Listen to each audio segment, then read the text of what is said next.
Grabe ang mga tirada ni Sisi Rondina, ayaw magpaawa sa mga palo.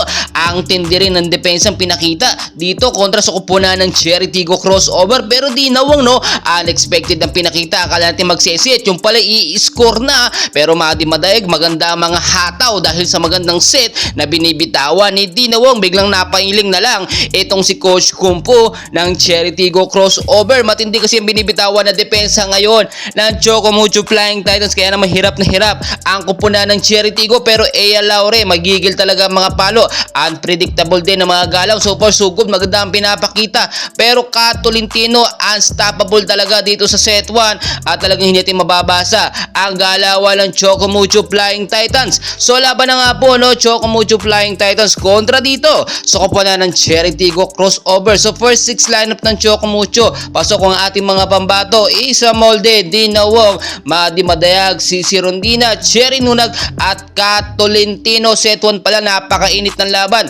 First points nakuha po ng Choco Mucho Flying Titans, pero na 3-0 rin nila dito ang Cherry Tigo crossover. Nagkaroon po kasi ng mga sunod-sunod din ng mga error ng Cherry Tigo, pero nagkakaroon din ng mga service error.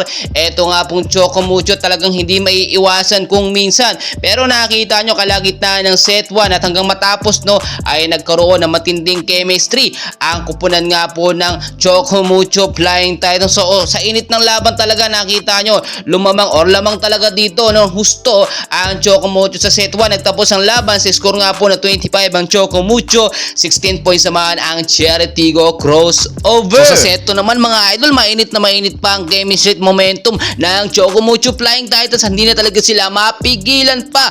First points nakuha ng Choco Mucho Flying Titans at sinunod-sunod na nga po nila ito. Doon nakakahabol naman ang Cherry Tigo crossover, pero talagang nasa kondisyon ng Choco Mucho ngayon. Magaganda kasi talaga no, ang binibitawang set ni Dinawong, kaya nakakapalo ng maayos ang mga spiker ng Choco Mucho Flying Titans. And so far so good, maganda naman pinapakita ng dalawang team na ito, Choco Mucho at Cherry Tigo, pero nanaig talaga ang chemistry momentum ng Choco Mucho kalagitnaan hanggang sa matapos nga po ang set 2. So nakuha po ng Choco Mucho Flying Titans ang pagkapanalo dito nga po sa set 2 sa score na 25, 19 points naman ang Cherry Tigo crossover. So ito na nga po no, inaasahan natin pagdating ng set 3 makaka-comeback or mananalo ng isang puntos ang Cherry Tigo crossover, pero hindi na nga po pinagbigyan pa ng Choco Mucho at nakita natin umaandar na effective na ang magandang sistema nga po ni Coach Dante Allen Sinurin. Talagang hindi na nila pinagbigyan pa at habang tumatagal ang laban, mas lalo gumagaling